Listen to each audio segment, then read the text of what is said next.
Halo guys, kabar kalian gimana hari ini? Semoga dalam kondisi baik-baik saja ya.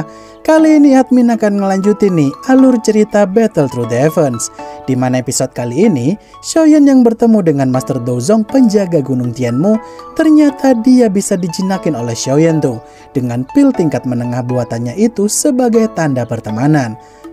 Bener kata Yaulau dulu tuh, lu alkemis tingkat atas maka lu bisa dapetin hati kultivator kuat.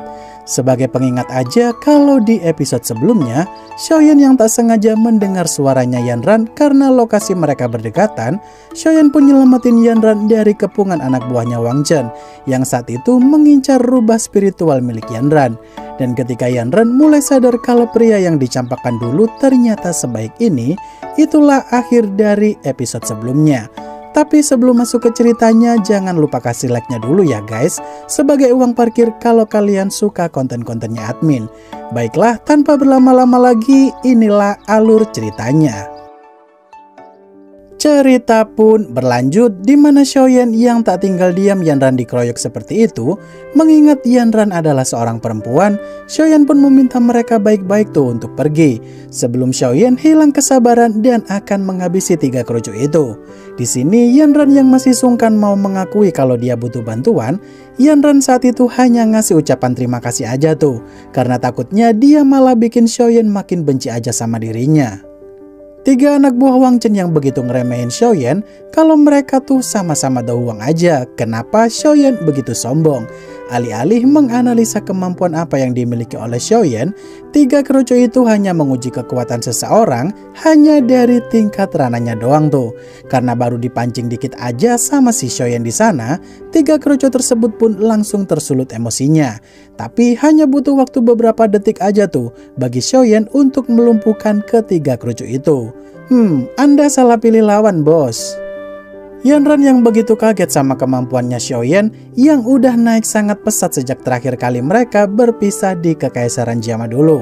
Ternyata Wang Chen langsung turun sambil memuji Xiaoyan tuh.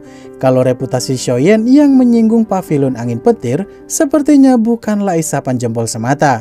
Karena nggak banyak orang-orang yang mau berurusan dengan pavilion angin petir karena mereka sadar diri tuh kalau pavilion angin petir punya begitu banyak kultivator kuat. Beda cerita dengan Xiaoyan yang bergerak seorang diri tapi begitu berani menyinggung pavilion angin petir. Yanran yang saat itu memperingatkan Xiaoyan untuk jangan melawan Wang Chen karena kekuatan Wang Chen sendiri berada di ranah Douang Puncak alias Douang Bintang 9. Nah, Yanran ini masih belum tahu aja tuh kalau sebenarnya Xiaoyan juga udah berada di ranah Douang Puncak juga. Di sini tujuan awal anak buah Wang Chen yang tadinya mau merebut rubah spiritualnya Yanran, ternyata rubah spiritual itu bisa menuntun si pemilik untuk melewati rintangan formasi penghalang apapun, yang nantinya berperan penting sebagai penunjuk jalan ke tempat kolam darah surgawi.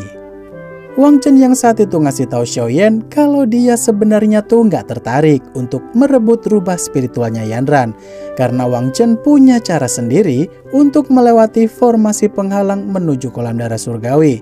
Lebih tepatnya Wang Chen hanya bertugas melindungi 3 anak buahnya tadi dari serangan yang mengancam nyawa mereka aja. Yanran yang mendengar nama Wang Chen, dia pun seketika langsung panik tuh sambil meminta Xiaoyan untuk pergi dari sana aja. Karena Wang Chen terkenal akan kebengisannya dalam menyiksa musuh. Namun karena Xiaoyan dirasa lawan yang cocok untuk jadi samsak hidup latihannya, maka Wang Chen pun tak akan membiarkan Xiaoyan pergi gitu aja. Hao, you破了。小心！是手。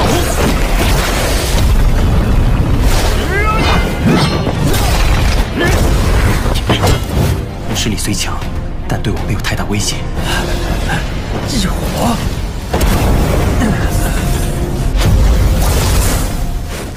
Wang Chen yang begitu ketar-ketir sama api surgawinya Xiaoyan, dia pun benar-benar gak menyangka tuh kalau Xiaoyan udah punya api surgawi aja di usia semuda ini.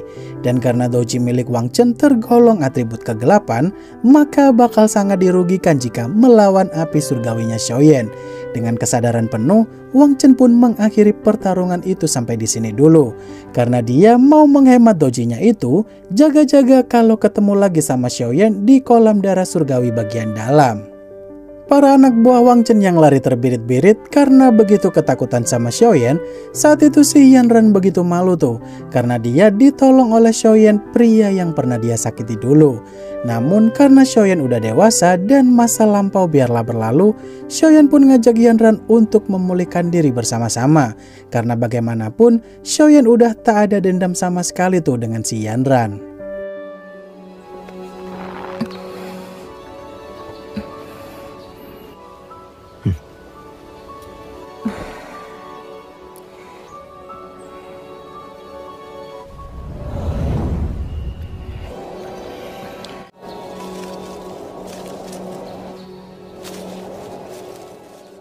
Situasi yang cukup canggung bagi Xiaoyan untuk memulai pembicaraan karena dia juga nggak boleh diemin Yanran gitu aja tuh. Di sini Xiaoyan pun memberanikan diri untuk bertanya, apakah Yanran datang ke tempat itu demi harta di dalam kolam darah surgawi? Tentu aja Yanran cukup sadar diri tuh, kalau dengan kekuatannya saat ini pasti akan sulit untuk mendapatkan peringkat 10 besar kalau mau dapetin harta bagus. Xiaoyan yang bertanya keberadaan Yunzi, apakah dia tahu tuh kalau Yanran ada di tempat itu. Ternyata Yanran misah sementara tuh dari Yunzi karena dia mau jadi kuat dengan jalannya sendiri. Sama seperti Xiaoyan juga yang berlatih secara mandiri pula. Di sini Yanran yang nyeritain perjalanan Yunzi dan dirinya itu saat berada di dataran tengah sana. Ternyata Yunzi ngajarin Yanran untuk hidup sederhana ala kadarnya tuh, tanpa mempedulikan jabatan dan semacamnya yang dulu pernah membelenggu Yanran. Dan alhasil Yanran saat itu benar-benar tidak sombong sama sekali tuh seperti dulu kala. Xiaoyan yang begitu terlihat senang mendengar kabar tentang si Yunzi, sekaligus Yanran yang udah benar-benar jadi wanita dewasa yang cukup baik. Dimana Xiaoyan saat itu nawarin kerjasama dengan Yanran tuh. Kalau Xiaoyan bakal melindungi Yanran sampai ke tempat kolam darah surgawi, sedangkan Yanran hanya perlu memandu jalan dengan rubah spiritualnya itu. Kemudian saat mereka OTW ke tempat portal menuju bagian dalam kolam darah surgawi berada, Yanran pun ngasih tahu Xiaoyan tuh untuk jangan menyinggung penduduk asli di Gunung Tianmu, lebih tepatnya suku monster tikus pemakan emas. Xiaoyan yang bertanya lebih lanjut tentang suku tikus pemakan emas itu, ternyata Gunung Tianmu adalah tempat tinggal mereka tuh. Walau mereka terbilang monster tingkat 2 dan 3, tapi jumlah mereka amat sangat banyak. Bahkan ketua suku mereka berada di ranah Dozong bintang 6, yang jelas-jelas bakal repot menghadapinya tuh, mengingat Master Dozong aja tidak bisa masuk ke tempat ini. Di tempat lain, orang-orang yang berdiri di sekitar portal masuk bagian dalam portal kolam darah surgawi, mereka nggak berani masuk tuh karena mereka nggak tahu formasi macam apakah yang akan mereka lalui. Kalau mereka tak bisa keluar dari sana, maka akan terjebak selamanya. Kemudian Wang Chen yang datang ke tempat itu dan mau OTW ke portal tersebut, ternyata Xiaoyan datang tepat setelah kedatangan Wang Chen. Xiaoyan yang saat itu nggak mau nyari gara-gara sama Wang Chen karena dia harus menghemat dojinya pula. Ternyata Wang Chen malah usil tuh, ngasih tahu semua orang yang ada di sana kalau Yanran punya rubah spiritual yang bisa membimbing mereka keluar dari formasi unik dalam portal sana. Dan karena Wang Chen punya cara sendiri untuk bisa melalui formasi itu, dia pun ninggalin Xiaoyan dengan sedikit masalah. Xiaoyan yang gak habis pikir sama kelicikan Wang Chen, ternyata semua orang mulai berencana mau nargetkan Yanran tuh demi merebut rubah spiritual itu supaya bisa pergi ke bagian dalam portal. Di sini Xiaoyan yang meminta semua orang untuk jangan mendekat kalau tak mau dihabisi oleh Xiaoyan. Awalnya sih mereka cukup panik tuh karena Xiaoyan sendiri udah berada di ranah Dawang Puncak, dimana hal itu membuat Yanran makin kelepek-kelepek aja tuh sama pesona babang Xiaoyan. Namun ada orang yang nekat nyerang Xiaoyan rame-rame sehingga orang-orang pun ikut ngeroyok Xiaoyan dan Yanran.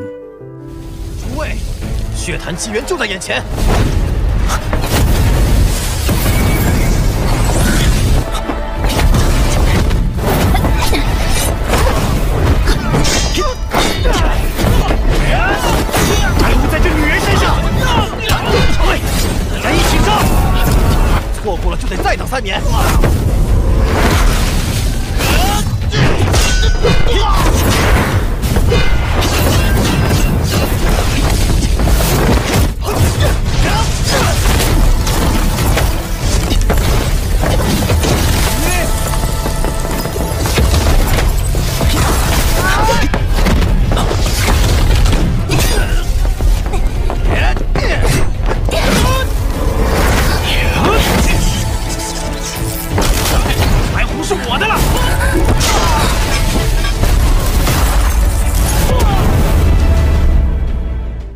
Xiaoyan yang gak bisa terus-terusan melindungi Yanran dalam kondisi seperti itu, dia pun nyuruh Yanran untuk masuk duluan dan menunggunya di dalam aja. Sementara Xiaoyan mau ngamuk brutal melawan para kroco yang ada di sana. Karena dari tadi udah berbelas kasih peringatin untuk jangan mendekat malah dilanggar. Maka dari itu mereka harus menanggung akibat perbuatan tersebut. 我在迷阵门口等你。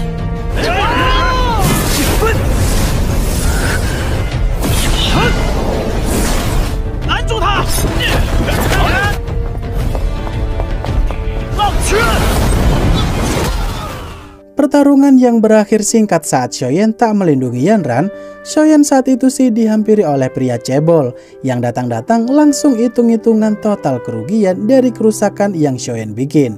Di sini Xiaoyan yang merasakan Douji Master Dozong, seketika Xiaoyan pun mulai paham tuh kalau yang ada di hadapannya saat ini adalah suku tikus pemakan emas, sambil ngasih hormat dan meminta maaf karena dia terpaksa melakukan hal tersebut.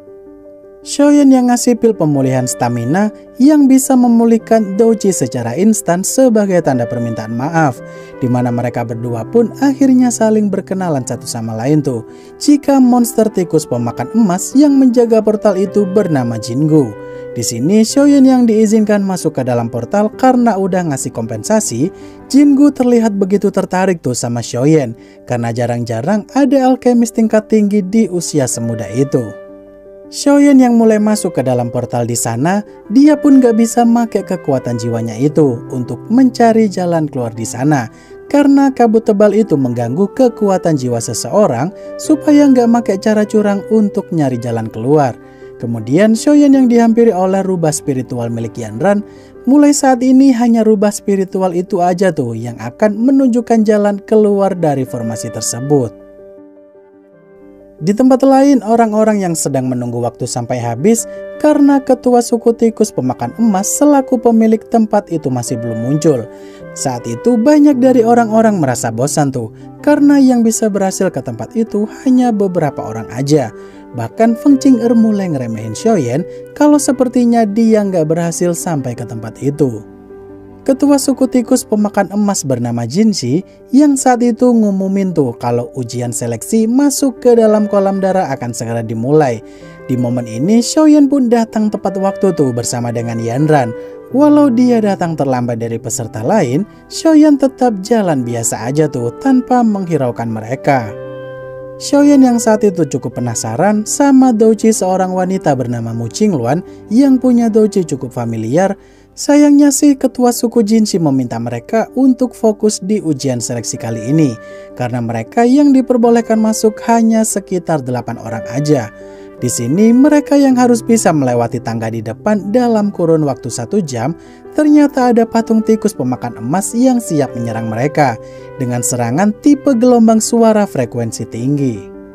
Yanran yang ngejelasin kepada Xiaoyan kalau bakal sulit untuk melewati serangan tipe suara karena serangan macam itu mengabaikan pertahanan armor Douji macam apapun. Walau menyumbat telinga sekalipun, tetap aja frekuensi tinggi suara itu bakal bergetar melalui kulit dan tulang mereka. Saat itu ada 2 peserta dari sekte perubahan tulang yang maju duluan tuh. Tapi sayangnya hanya butuh beberapa detik aja mereka langsung terpental dari tangga.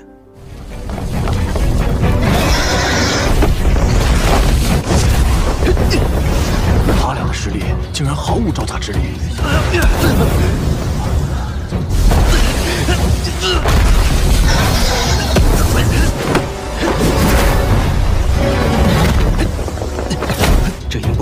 然棘手，换成是我们，估计下场也不会好。Semua orang yang begitu kaget kalau formasi gelombang suara yang dihasilkan bakal semengerikan itu, seketika mental Yanran pun langsung ciut tuh. Kalau sepertinya batas kemampuannya hanya sampai di tahap ini aja. Tapi Xiaoyan bakal mendampingi Yanran sampai ke puncak kolam darah karena Xiaoyan punya teknik gelombang suara juga yang siapa tahu bisa berguna di ujian kali ini. Saat Yanran bimbang lagi apakah dia menerima bantuan Xiaoyan untuk kesekian kalinya, sayangnya adegan tersebut adalah ending dari episode kali ini. Wah, kira-kira bakal ada kejadian apa lagi nih antara Xiaoyan dan Yanran di episode selanjutnya nanti? Daripada penasaran, ada cuplikan episode minggu depan nih, dimana nanti hanya ada beberapa yang lolos tuh di ujian kala itu. Dari Tang Ying, Wang Chen, dan Feng Qing'er terlihat begitu easy melewati ujian itu. Namun Xiaoyan terlihat cukup kesusahan tuh, karena dia lagi dan lagi harus gendong si beban Yanran untuk bisa ke bagian puncak. Nah, itulah alur cerita Battle Through the Heavens episode terbaru minggu ini, di mana Donghua ini akan admin upload setiap hari Senin siang karena satu minggu hanya rilis satu episode aja. Akhir kata, terima kasih udah nonton sampai akhir dan sampai jumpa di video selanjutnya. Bye bye.